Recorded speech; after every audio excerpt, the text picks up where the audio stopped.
we read about your history with a microscope. Could you tell us more about that and how it ended up in the Nobel Museum? Sure. So, yeah, the microscope was my pride and joy in high school, and but then I went away to university, and I left the microscope at home, and fortunately, my parents saved it for me.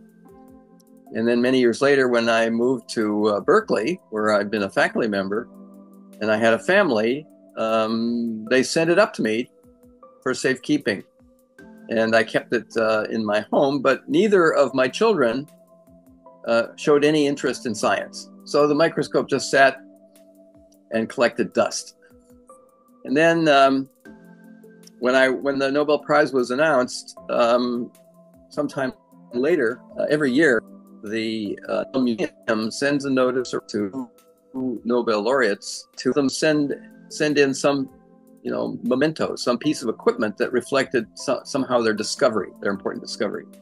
And I thought, I didn't really have anything in my laboratory here that was of interest, but that microscope was not doing anything. So I dusted it off and sent it to Stockholm. And they have it on display. In fact, just last December, my partner and I were in Stockholm to join the celebration for a former PhD student of mine who won the Nobel Prize in Chemistry last year. And I went over to the Nobel Museum and they showed me the exhibit of my microscope, together with a little caption in English and in Swedish about how I ran away to the police station to report my parents for taking my money, and that resulted in my getting that microscope.